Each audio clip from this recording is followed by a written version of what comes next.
Andito na ako. Si tatay! Si tatay! Nandito na si tatay!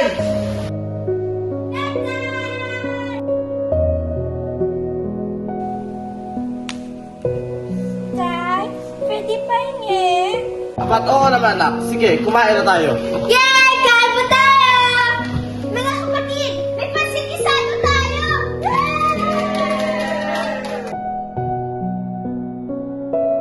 Asawa, may dala kong pansit. Paghatian natin. Salamat, mahal. Ang sarap. Oo nga, ang sarap! Ate, pwede pa hingi? Isang mapagmahal na ama, isang masaya na ina, at kontentong mga anak. Masaya sila, walang nasasaktan at yun lang ang mahalaga.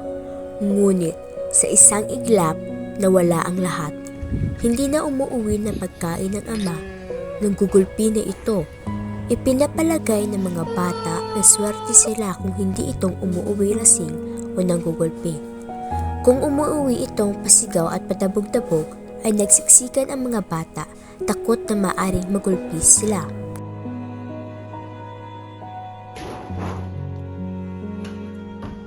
Hoy, andito na ako. Mahal, nandito ka na pala. Manahimik ka. Utangin mo. Kapag ang ama ay umuuwi ng mas gabi at mas lasing ay itinatago ng mga bata si Moymoy dahil kinaiinisan ng ama si Moymoy. Palagi itong humahalinghing, mahaba at mataas, tumatagal ng 1 oras habang siya ay namaluktot na nakahiga kasama ang mga bata na di naman makatulog.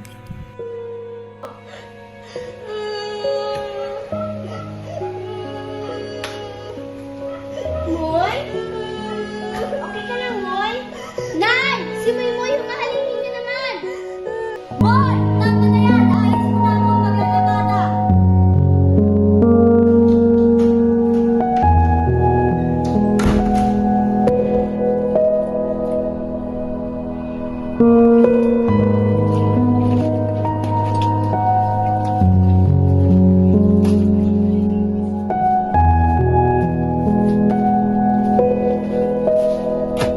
Kapag naroroon ang ama na napapaligiran ng bote ng alak, ay iniingatan ng mga kapatid si Moymoy na hindi makahalinghing. Alam kasi nila na ayaw ng ama ang halinghing ni Moymoy at kapag sumusobra ito, ay gugulpihin ito ng suntok ng ama si Moymoy.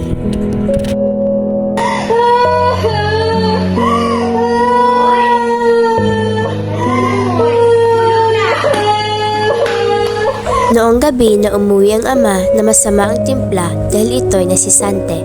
Si Moymoy ay nasa gitna ng mahaba na halinghing at hindi mapatahan ang mga bata na binalaan nila na papaluin ito. Umutangin ang buhay to. Moy, tama na. Kapaluan kita. Moy! Tulog ka na! Piset! Putangin na mo! Ingay mo! Tay!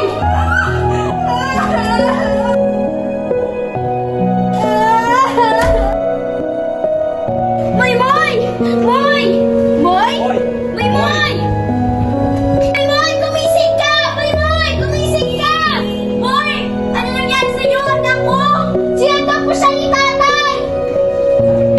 Moy! Moy! Moy! Gumising ka! Moy!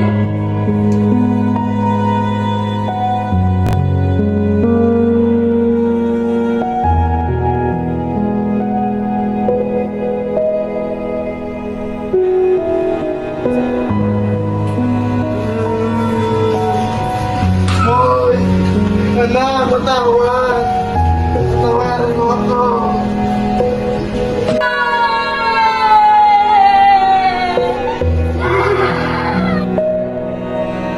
Brad, kukunin na kita uli. May trabaho ka na. Nakikiramay ako.